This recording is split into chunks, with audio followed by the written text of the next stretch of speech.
right, so in this next chunk, I want to talk about why people get into debt. And one of the best articles that I read had two key points that I thought, wow, this is really powerful for me, so I wanted to share this with you. This one is by a gentleman by the name of Steve Rode, who also struggled with debt for many years and decided that he was going to start also helping people get out of debt. Now, what I love about Steve is he also wasn't charging for his advice. And there are some people out there who have made a great living helping people get out of debt. I think that's fantastic. Myself and Steve are saying, hey, let's help people just get out of debt, right? We've got other businesses that support us, and this is our give back. But one of the things Steve said I thought was brilliant was he said, money problems are not about the money. Now think about that. You may question that assumption for a minute, and I know I sure did. I'm like, what are you talking about? If I had more money, I wouldn't have any problems. But the truth is, I've had more money, and I still had the debt. So his premise is that money problems are not the problems. The reality is, it's your subconscious emotional decisions. It's your patterns that are making these behaviors the way that they are. It's possibly your fear of abandonment, your fear of loss of love, your fear that some of your friends will go away if you don't continue to do the things you've been doing, right? It's covering up your self-image. It's self-esteem issues, right? These are part of the challenges. It's trying to change the way that you feel by shopping. Now, I coined this term many years ago because I actually noticed it in some friends of mine. They were doing what I call spaving. Have you ever seen anybody do this? Where you're spending to save, you're spaving. They're looking for that deal like, wow, this thing was $200, but I got a great deal on it. I got it for $79. I couldn't afford not to buy it. And that kind of thinking keeps them in the debt. And by the way, there's 100 other self-sabotaging reasons that people continue to stay in debt. So again, it's not a money problem. Oftentimes, it's a thinking, it's a behavioral problem, it's a subconscious programming that keeps us doing the same things over and over again that we don't want to do. Number two thing he said that I really liked was he said, money problems are solved with lifestyle changes. Now, this may be tough for some of you. I know it was for me, especially when I was living on the beach and driving a Porsche and wearing a Rolex. I'm like, man, I got it made. I got cash coming in. But the reality is, I wasn't in control of my future. You see, the media has convinced us that our external things show our status in life. That beautiful house, that snazzy new car, that sexy wardrobe, they've convinced us that this is success. And I can tell you, I've had those things. Maybe you have too. But this doesn't dictate true success. You see, most people don't want to lower their lifestyle or their standards. And I get it. And I'm not saying you have to get out of debt. But I can tell you this. If you're willing to delay gratification, and by the way, most people are not willing to delay gratification in the short term so that they can be free for the long term. But if you're willing to do that, if you're willing to just push that off for a short period of time, we can actually help you create long-term financial freedom. You see, my good friend John Assaraf and I both believe that it's actually your story about money and your subconscious mind that is directing your life. And that's what we're here to help you change. We want to help you change your story. We want to help you reprogram your behaviors. And we want you to become 100% debt-free and to make that your new story, your new way of living. So own that for just a moment. Imagine right now that you have zero debt. How will that change your life? It'll change everything. And the simple truth is this: nothing looks as good as being financially free feels. I promise you that. Nothing is going to look as good. That house, that car, that everything, nothing is going to look as good as being financially free feels, because you own your destiny. You are no longer a slave to somebody else's reality. This is the beautiful thing. Now, let's talk about the truth. Let's talk about the ultimate killer and the real reason for debt. Yes, it's your subconscious programming, but the factor that makes that work is something called compound interest. And maybe you've heard of this before, but compound interest is interest that's paid on both the principal and on the accrued interest. So let's say that you have $1,000 that you owe someone at 10%. That means that there's $100 of interest on top of the $1,000.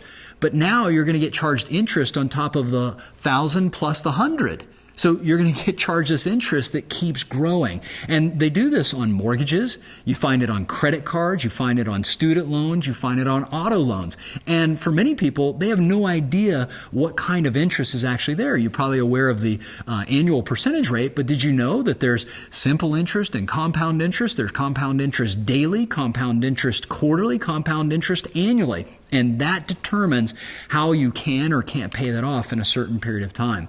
Now, there's a little bit of a debate on who said some of these quotes, so I'm going to state that up front. But regardless of whether they did or didn't say this or who said it, I love the quote. The first one is, the most powerful force in the universe is compound interest. Now, some say Albert Einstein said that. I have no idea, but I think it's a pretty bold statement that the most powerful force in the universe is compound interest. How about this one by Mayor Amschel Rothschild? By the way, he created the greatest banking dynasty in history, and he did say compound interest is the eighth wonder of the world. Now think about that. If you have it working on your side, that's fantastic. If you have compound interest working against you, well, you're in trouble. And let me share with you an example. All right. Let's imagine for a moment that you've purchased a home. And by the way, I just pulled the median home price in the United States right now, according to the National Association of Realtors, which is $188,900. So let's say you purchase that home with a 30-year fixed mortgage at 5%. Now that's a pretty good rate, right? 5%. Some people go, oh, I get it 4 or 3. Doesn't matter. For this example, $188,900 for 30 years at 5%. Did you realize that over that 30 years, you're going to pay $365,060 for that home? That cost you $188,000. That means that just in interest alone, you're going to pay $188,535. Just in interest. Now the cost of the home was $188,900, and now you're paying $188,535 just in interest. The cost of the home is double the original price. So if you sat down and said, am I willing to buy this home for $365,000 and take the next 30 years to pay for that? In other words, I have to create income for 30 years to pay for this home. Who owns you? Do you own the home, or does the home own you? The reality is, for many people, they're home broke and they just don't think about these things. Let me give you a couple of examples to make these numbers real, because your credit score impacts the rate you can get. Now, let's say that you have a credit score of 720 to 850. You get an interest rate of 5.5. These are averages of what's happening. If you bought a $200,000 home, your monthly payment thinking would be $1,136. Most people go, yeah, I could probably afford that. That's a nice home, $1,136. But if you looked at the total interest you would pay on that $200,000 home, it's $208,000. You'd now be paying $408,000 for that home, and you're trapped for 30 years. All right. So there's the American dream right off the bat. Let's just go to the bottom of the table here. Imagine your credit score is 620 to 674. Well, now they just bump it up by a little under 2%, 7.313% as your interest rate. Your monthly payment only goes up a couple $100. So most people go, I think I can afford that. $1,300, I can afford that for a $200,000 home.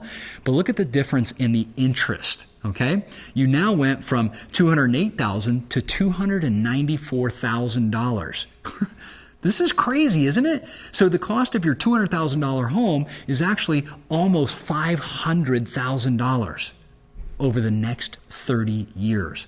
That's the power of compound interest just in the case of a mortgage. Let's talk about student loans. Do you have student loans? I know this was a trap I got into many years ago, and I thought, oh, the interest on student loans is super low. Did you know that the average student will be paying off those loans for over 21 years if they pay the monthly minimums? 21 years. That's the majority of most people's good quality years of life. 21 years. For many people, they're going to be working 30, 40, 50 years just to pay off their loans. Let's talk about credit cards, because most people, their first entry into debt is through credit cards. The average American right now is carrying a balance that has $15,609 with an average rate of 17% annual. The time to pay that off is going to be 11 years if, by the way, if you never added any more debt to the card. So if you put that card on ice, it's going to take you 11 years of paying the monthly minimums to pay that off. So the next time you buy a shirt, or you go out to dinner, you buy a new pair of shoes, or you take that trip, number one, it doesn't cost you what you think it does. And number two, are you willing to pay for that for 11 years? You see, many people who pay the monthly minimums will actually never even pay off their loans because they keep adding debt to those credit cards. It is one of the silent killers of many people's futures. Here's my main point. People get into debt and they stay there because of their inability to delay gratification and because of the negative impact of compound interest. Those two things, the inability to delay gratification and negative impact of compound interest, is what's killing people. Now let's switch gears. I'd like you to buy into a new concept, and this is the premise of this course. I'd like you to picture a different future. I'd like you to picture an ideal situation in your life where you have no debts. You have ample income for a great lifestyle, but with zero financial stress. In other words, no installment debt, you own your car, you own your home outright, and all the other things in your life. I want you to picture what that would be like when you pull up to your garage now and that car is paid for, the house is paid for. What's it going to be like to greet your family when you have no debt? How much better are you going to sleep at night when you don't have the pressure of thinking, I've got to get up tomorrow to pay for the things I bought yesterday, right? Ultimately, you deserve to have true financial freedom and independence. And that's what you're going to start today, right now. You're going to be completely out of debt. You're going to build a solid financial foundation that doesn't require debt. And you're going to end up saving tens of thousands, if not hundreds of thousands of dollars in interest. And you can probably have it happen way faster than you think. And there's three things that we need to focus on. We've got to make sure you have the right skill sets. There are strategies involved in this. You've got to have the right mindset and you've got to have the right environments to succeed, because this isn't a short-term thing. It'll happen quickly, but it's not a short-term thing. So the environments are important, the mindset's important, and the skill sets are important. The rest of this course, I'm going to focus mostly on skill sets with a little bit of mindset, and we can teach you about the environments later. But right now, let's focus on the proper skill sets and mindsets to help you get rid of debt forever so you can become ultimate financially free.